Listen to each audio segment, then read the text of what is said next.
we decided to head back to Tidmouth sheds, since we needed a place to rest for the night, as well as a place to ask Topham about what the heck is going on. We still remained the goal of protecting Toby and Fireface, so Thomas was coupled up to the back of Toby.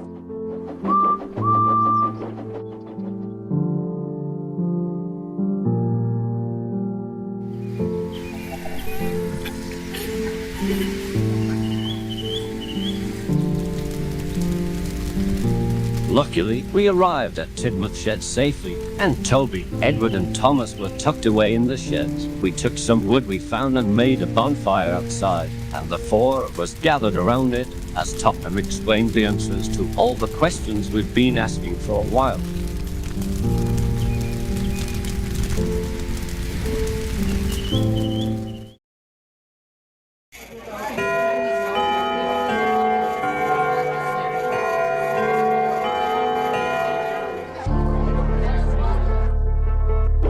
He was at Tidmouth station when the power plant exploded and was waiting patiently in his office for James's train to arrive.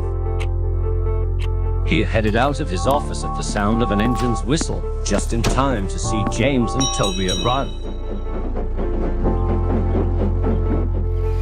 As he prepared to board the passenger train, he heard sirens in the distance, followed by a huge blast. He covered his ears tightly as the passengers crowded into James's coaches. After Toby went to retrieve Henrietta, James departed, leaving half of his coaches behind at the platform.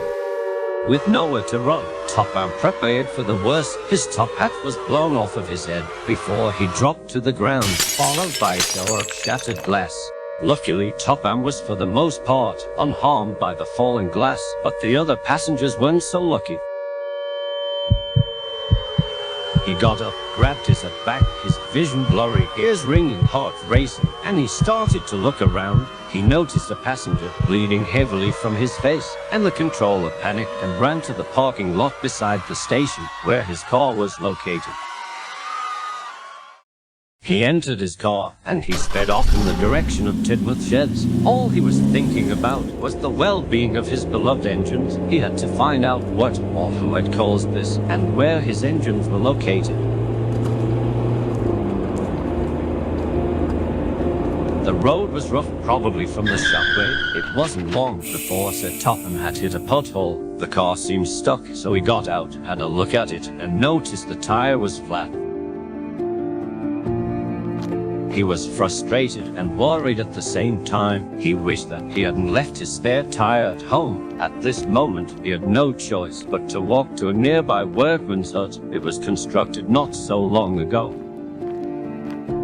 It took him a little while to get there, but he was happy to see it. He found food, water, a bed, and a flashlight. So Topham decided to spend the next 3 days in the hut, while he was thinking and planning his next move.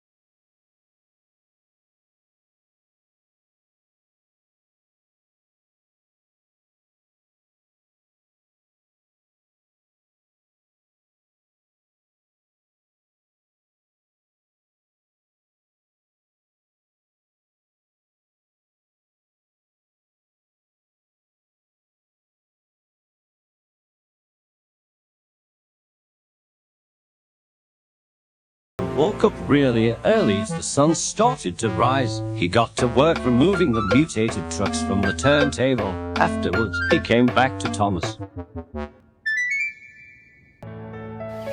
Topham then released Thomas's brakes and rolled him over to the water tower. After he heard the sound of an engine coming, he hid in the shed until the coast was clear. The engine he heard approach was Edward, and he only found this out after Leonard spotted him near the sheds.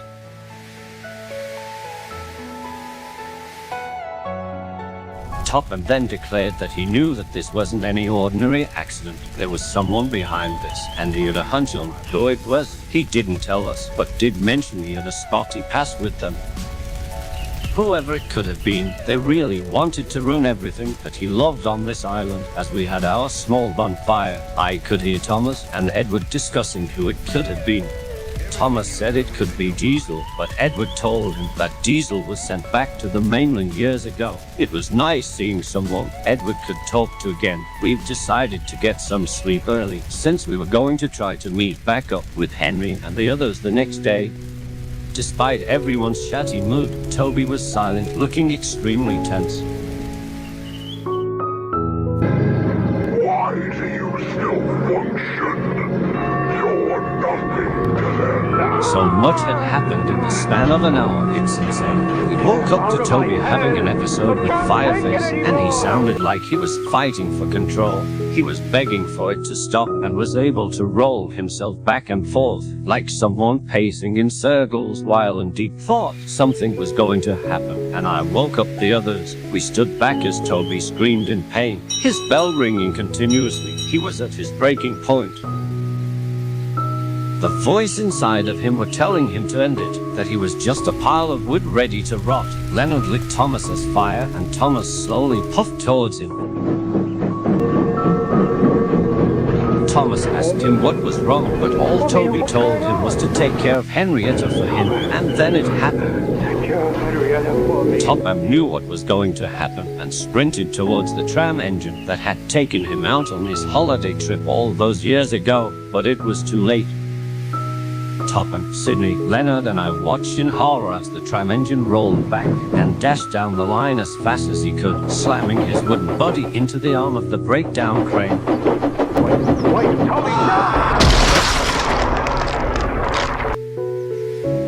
It struck straight into the middle of his face, and the sound of splintering wood and flesh was heard as the tram engine fell apart. The arm struck Fireface too, and the hook snagged his face and killed it on impact. It was one of the most gruesome scenes I've ever witnessed. Topham fell to his knees and broke down crying in front of the collapsed shell of his beloved number 7.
We tried to consolidate him, but he did something none of us expected. He got up and said, "Toby, you will be remembered as the great engine you were, and you will live on in our hearts forever. This can never be allowed to happen again. We will find out who has done this to our beloved engines, and we will be bringing them to justice. I promise you, Toby, your death will not be for nothing. It was a final send-off to a favorite tram before we had to go."